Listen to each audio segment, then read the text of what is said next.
je savais pas trop ce que je venais chercher ici. Un peu de repos, un peu d'oubli peut-être, et une pause, certainement. Les Philippines, on les imagine bleues, chaudes, souriantes, et elles le sont. Un bout de paradis tropical coincé entre deux typhons. Mais la réalité, comme souvent, a plus d'un visage. Elle ne se résume ni au vert de ses palmiers, ni au gris débilitant de ses condominiums. Elle est plus dense, plus rugueuse, plus chaotique. Ce voyage n'était pas censé durer. Et pourtant, presque un an après être rentré à la maison, il vit sans payer de loyer dans un recoin de ma tête. Comme si mon esprit n'avait pas encore réussi à tout digérer. Bienvenue aux Philippines.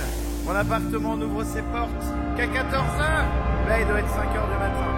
Alors j'ai décidé, coûte que coûte, de trouver un moyen de rejoindre mon appartement à pied depuis l'aéroport. Mais ça fait partie des joies du Bourbistan. On ne se plaint pas, on apprend et on expérimente.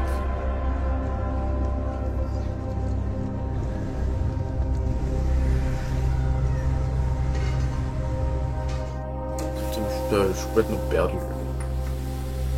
Une chose est sûre, mon arrivée aux Philippines, je vais m'en souvenir longtemps. Ça a été un sacré coup de réalité dans le museau.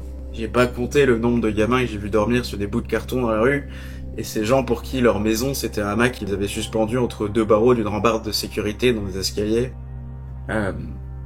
Je savais que les Philippines c'était pas les Bahamas, mais je pensais pas que c'était à ce point-là. La pauvreté, j'y ai déjà été confronté, c'est une chose. Mais l'indignité, la saleté dans laquelle les strates les plus précaires de la population sont laissées pour compte sur ces trottoirs trempés, c'en est une autre. Et pourtant, même quand la pluie s'abat et que la misère colle au bitume, les Philippins sourient. Et ça met un peu de couleur dans un tableau bien gris. Elle, c'est Jay. Je la connaissais depuis quelques années à travers un écran, sans savoir qu'un jour on se rencontrerait pour de vrai. Une jeune femme simple et courageuse, parce qu'il faut l'être pour tenir debout ici. Avec un boulot à 48 heures par semaine, 2 semaines de congés par an et la pluie comme colocataire 8 mois sur 12. Jay, c'est pas le genre à se plaindre. Elle vit avec ce qu'elle a, elle rit avec ce qu'elle peut. Et quand elle m'a proposé de l'accompagner pour découvrir son univers, j'ai dit oui. Parce que parfois, pour comprendre un pays, il faut d'abord comprendre ceux qui y vivent. Ma mère me dit souvent que je suis trop compliqué. À travers cette sortie simple, qui n'avait aucune autre ambition que d'être une soirée chill entre potes, j'ai une énième preuve qu'elle a raison.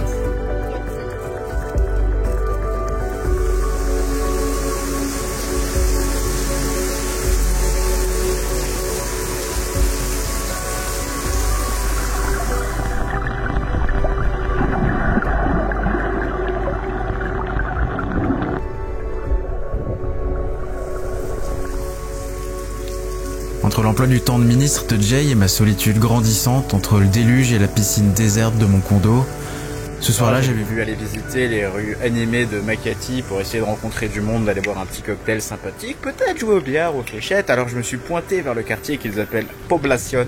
Et comment dire que j'ai pas apprécié, tous les 5 mètres tu te fais aborder par un ladyboy ou par un dealer de drogue de merde. D'ailleurs, ce ladyboy là que je t'affiche sur l'écran m'a d'abord proposé un massage avant évidemment de me proposer une pipe, parce que c'est dans l'ordre des choses, j'ai envie de dire. Et juste après, je me suis encore fait aborder par un dealos. En gros, ils vendent surtout du Viagra. Et j'ai réussi à le filmer. Ah, but I don't need that. I'm strong enough already. J'ai flouté sa gueule parce que ça va, le gars, c'est juste un vendeur de Viagra.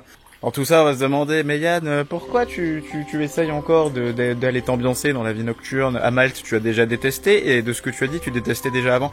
Parce que quand je ferme une porte, je laisse une fenêtre ouverte. On sait jamais après tout. Mais après mon escapade romantique à Poblacion, j'avais eu ma dose pour un moment. Le surlendemain, je me suis envolé pour Siargao, la seule île de l'archipel qui n'était pas battue par les pluies, où je me suis loué le bolide de tous les superlatifs. Salut les riders, bienvenue dans LA Chopper. Aujourd'hui on a acheté une superbe Harley Davidson Fatboy de 87. Matez-moi ça comme elle est belle. Ça c'est un cul de Harley mon pote. On va aller vite faire le tour de Las Vegas avec notre nouvelle acquisition. Regardez un peu moi ce contour analogique incroyable. Vous êtes même pas prêts, les frérots. J'espère que j'ai pas bidé. Siargao. Rien que le nom sonne comme une promesse. Il vient d'un arbre local qui poussait autrefois partout ici. Comme si l'île avait gardé dans son nom la mémoire de sa forêt originelle. Une île qui respire la liberté, avec ses routes bordées de palmiers qui semblent mener tout au même endroit, l'océan. Ici, pas de gratte-ciel, pas de béton qui ronge l'horizon. Juste la mer, la jungle et ce silence, à peine troublé par le grondement sourd des vagues au loin. J'ai posé mes valises à Pacifico, le village des surfeurs et de la détente. Je voulais une île tranquille, pas un dance floor tropical. Sur cette terre de surf et de sel, le temps s'étire, tout ralentit. Je croyais venir pour la carte postale, mais Siargao allait m'offrir bien plus qu'un décor. Elle allait me présenter Steven.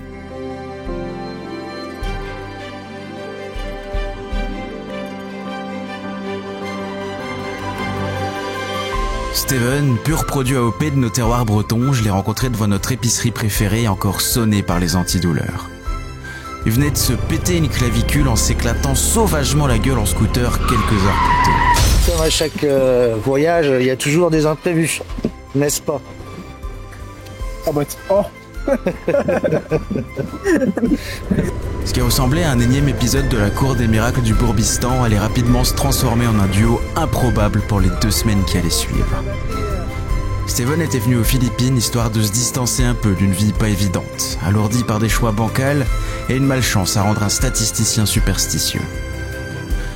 Mais derrière les galères, c'est un type profondément gentil, généreux et étrangement solide pour quelqu'un qui n'a pas toujours choisi un mode de vie placé sous le signe de l'équilibre. Il y a marqué no parking, mais ça rien. Elle est pas bien là? Parfait. Bon, c'était payant le parking, mais il n'y avait personne pour prélever. C'est gratuit. Bah moi je me suis fait plusieurs fois, je me gare là, à chaque fois ils veulent que je paye, je veux donc. J'ai déjà payé 10 pesos pour rentrer, ça suffira comme ça. Ça marche ça comme technique? Bah ouais, jusqu'à présent ils m'ont pas sauté dessus. Dangereusement, Steven. Tout le monde est en train de pitancher là, c'est beau, c'est magnifique. Oh, elle est parfaite. Un peu chaude. Pour être plus fraîche. C'est vrai que c'est un peu chaud quoi. Là on frôle les 30 degrés de flatte quoi. Grâce à des équipements acoustiques de pointe, les humains ont entendu pour la première fois le premier cri du bébé marsouin après sa naissance. Voilà, on y est là. Vous devriez avoir saisi le personnage et l'ambiance maintenant. En dehors des 2 premiers jours sur place où on se connaissait pas encore, je me souviens pas avoir passé une journée à Siargao sans lui. Pendant que son scooter était retenu en otage chez le proprio pour réparation, on a sillonné l'île 10 fois sur le mien. Et on a festoyé un nombre incalculable de fois en faisant le truc le plus français qui soit, parler bouffe en mangeant. Avec tous les épices et 4 cuillères à soupe de piment quoi. Si c'est pas plus. Une horreur. Et après il laisse mijoter ça 2 heures. Là tu mets une fourchette dedans, elle fond. Incroyable. Le truc est devenu corrosif. Steven et moi, on est très différents. Mais s'il y a bien un truc qu'on partage, c'est ce besoin de sortir du cadre, ce besoin de chercher l'aventure. Avant ce voyage, je m'étais fait une promesse, ne jamais dire non à une idée qui tienne un minimum la route. Et ce jour-là, Steven en avait une. Payer des pêcheurs pour qu'ils nous larguent sur une île apparemment déserte qu'il avait repérée pendant ses pérégrinations. Y passer la nuit et attendre qu'ils reviennent nous chercher au petit matin. Je n'en avais pas forcément envie. Mais les promesses qu'on se fait à soi-même, c'est celles qu'il faut tenir avant toutes les autres. Cap sur l'île du Bourbistan, l'île des palmiers, ou bien je sais pas moi, l'île de la tortue. Appelez-la comme vous voulez, elle a pas de nom de toute façon.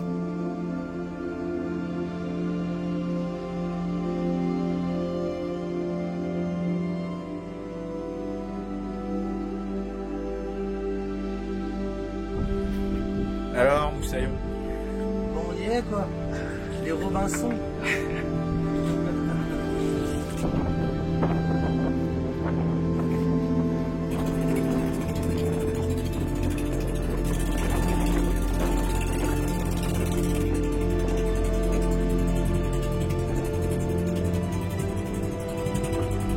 Une île sans nom, posée comme un secret au milieu de la mer des Philippines. Une langue de sable, quelques palmiers et contre toute attente, une famille, quelques chiens et une minuscule exploitation de vin de coco. Ici, pas d'électricité, pas de route, juste la mer qui respire, le vent qui raconte ses histoires, et nous, les invités du hasard. Steven, comme 5 Bretons sur 4, a le pied marin. Pour tromper l'ennui et la faim, il avait prévu son coup. Une ligne, un hameçon et la détermination de nous ramener du poisson à griller, malgré une clavicule ravagée qui tardait à guérir faute de soins adéquats. Tu nous as trouvé des belles sardines qui sentent pas exactement le frais. C'est pas qu'elles sentent pas le frais, c'est que y a des fourmis dessus. Moi je les bouffe les sardines, elles sont toutes fraîches là. J'ai passé 2 heures dans le coffre du scout. J'ai fait un montage. D'habitude, tu sais, on pêche avec le rapala. Et en l'occurrence, on n'a pas de bateau, donc pas de bateau, pas de rapala. Je voudrais profiter du vent de l'autre côté de l'île. J'ai mis un système avec un peu d'eau dedans.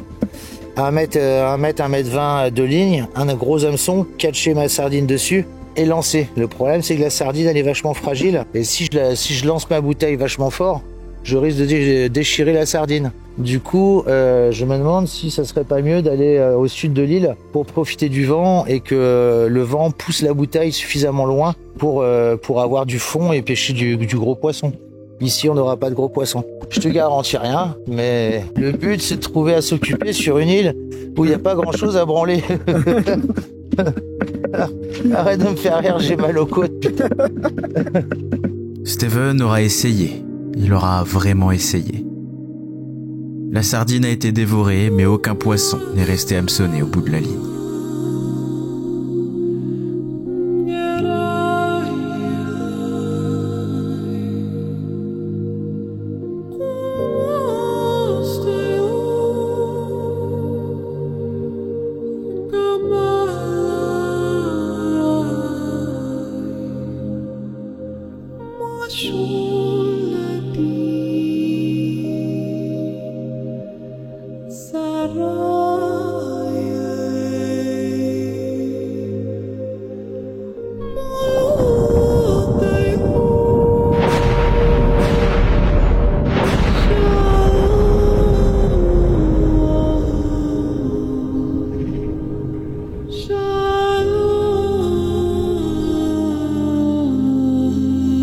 Au petit matin, après un sommeil aussi médiocre qu'inoubliable, les pêcheurs sont venus nous récupérer sur cette belle île presque déserte. Le soir même, Steven s'était lancé dans une nouvelle session de pêche. Il m'a confié la tâche la plus simple, jeter le hameçon à l'eau. Je m'en suis lamentablement sorti, au point qu'il ait dû payer un pêcheur de passage pour plonger et décoincer la ligne.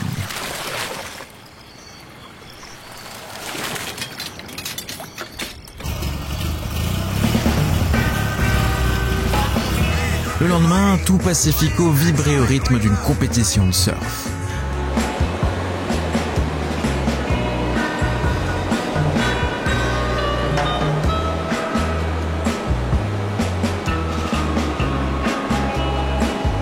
Un bel événement, sauf pour moi. Sans réservation, je me suis retrouvé à la rue. Tous les hébergements étaient pleins à craquer. Steven m'a offert de partager son logement, mais sans second matelas, c'est Evelyne, la tenancière de notre petite épicerie Quartier Général, qui m'a proposé de me louer une chambre, probablement celle de son fils. Il a dormi dehors dans un hamac quand il n'était pas en ville pour ses études. Evelyne, femme discrète d'apparence simple, mais la tête solidement rivetée sur les épaules, bosse 12 à 14 heures par jour, 7 jours sur 7, pour subvenir aux besoins de sa famille. 5 enfants, un mari malade et jamais un mot plus haut que l'autre. Au début, je me sentais coupable de lui louer cette chambre. Puis j'ai appris qu'elle avait utilisé l'argent pour refaire sa devanture et installer un verrou sur la porte. J'ai fini par me dire que les nuits dehors de son fils n'avaient pas été vaines en fin de compte. C'est peut-être ça, Chiargao. Pas seulement des plages et des cartes postales, mais un archipel de résilience. D'un côté, Steven, cabossé par la vie mais toujours debout, fidèle à sa générosité maladroite. De l'autre, Evelyne, pilier d'une famille discrète, digne, acharnée. Deux parcours radicalement opposés mais une même lumière dans le regard quand il s'agit de faire avec ce qu'on a. Et moi, témoin de tout ça, mal à l'aise parfois, bouleversé souvent, j'ai appris. Appris que la dignité n'a rien à voir avec le confort, qu'on peut manquer de presque tout, sauf de courage. Quand mon séjour sur l'île s'est terminé, j'ai compris que j'étais venu chercher autre chose que du repos. Que c'était pas les plages qui allaient laisser une trace, mais ces rencontres-là. Ses vies tangentes à la mienne, gravées plus fort qu'un tampon dans un passeport. Il était temps de rentrer à Manille. J'avais envie de revoir Jay, je croyais avoir compris l'essentiel sans me douter qu'elle allait passer la couche de peinture la plus épaisse du tableau. On dirait que j'ai ramené un peu du soleil de Siargao à Manille. Je te l'accorde, c'est toujours pas fou, mais au moins c'est devenu praticable. Jay en a profité pour m'initier à la street food philippine, parce qu'on peut pas vraiment dire qu'on a mis les pieds aux Philippines tant qu'on n'a pas mangé de baloute. C'est un œuf de canne fécondé, bouilli, dont la dégustation est tout un rituel. On casse délicatement le sommet de la coquille, on verse un trait de vinaigre et on boit le jus encore chaud. Peu ragoûtant à l'œil mais surprenant en bouche. Ensuite, on dépiote, on assaisonne à nouveau et on se délecte. Réjouissez-vous que la mise au point est merdée, c'est pas beau à voir, mais c'est un petit goût de foie gras qui fond sur la langue. Mangez juste pas ce qui reste de blanc, on dirait du caoutchouc sec et cassant, c'est pas bon. La street food philippine ne se limite pas aux embryons de canard. C'est pas la plus variée du monde certes, mais elle a son charme, des brochettes grillées, du gras et de loubet. Cette patate douce violette que vous avez sûrement déjà croisée dans un rayon exotique. Ces petites sorties m'ont montré un visage plus chaleureux de Manille, mais pas au point de m'y sentir vraiment à l'aise. Et puis, il y a eu cet après-midi-là. La rue des Étals s'étirait jusqu'aux grilles du grand cimetière de Makati. C'est une ville dans la ville. Ici, les vivants et les morts cohabitent. Certaines familles vivent à l'année, dans le cimetière. Les bus et les tuk-tuk passent entre les caveaux. Les enfants jouent sur les tombes le jour et dorment dessus la nuit. Je ne croyais pas mes yeux. Et Jay, elle s'y promenait, comme si de rien n'était. Do you think it's normal that people live in a cemetery? Yes, normal. Is it like that in the whole country or just here? Just here in the Philippines. Just playing, eating. Yeah, that's all. Si ce cimetière est un théâtre de misère, certainement, c'est pas pour autant un théâtre de malheur.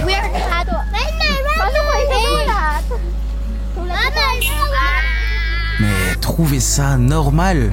Juste normal? Je la connaissais depuis longtemps, je l'ai senti venir, mais le déclic m'a quand même collé une patate de forain en pleine gueule. Jay et moi n'appartenons pas au même monde. Tout le temps passé avec elle était sincère et il incarnait aussi mon refus d'admettre que ma place n'était pas ici, que mon besoin de tout comprendre et analyser était incompatible avec le rythme et la logique de cette ville. J'étais devenu un cas d'école de déni. Quand j'apprenais encore à la connaître, sa propension à éviter les grandes discussions sur l'histoire, la politique ou encore les drames qui dépassent l'individu me laissait perplexe. Avec le recul, je comprends que sa candeur, sa gentillesse et sa capacité à s'ancrer dans les choses simples sont sans doute plus précieuses qu'être une encyclopédie sur pattes qui dissèque tout ce qu'elle voit. Si vous êtes une personne décente et que, comme moi, vous pensez plus que vous n'agissez, je vous souhaite de croiser le chemin de quelqu'un comme elle un jour. Aujourd'hui, pour des raisons qui nous appartiennent, on ne se parle plus. Mais si elle regarde cette vidéo, évidemment, elle se reconnaîtra. Et j'espère qu'elle appréciera cette capsule temporelle, le récit de 3 rencontres si marquantes qu'elles ont relégué leur théâtre, les Philippines, au second plan.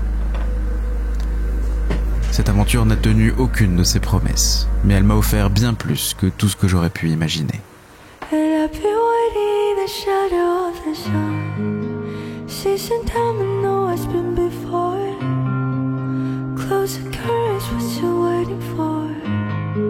And I've been keeping secrets till I'm in the ground.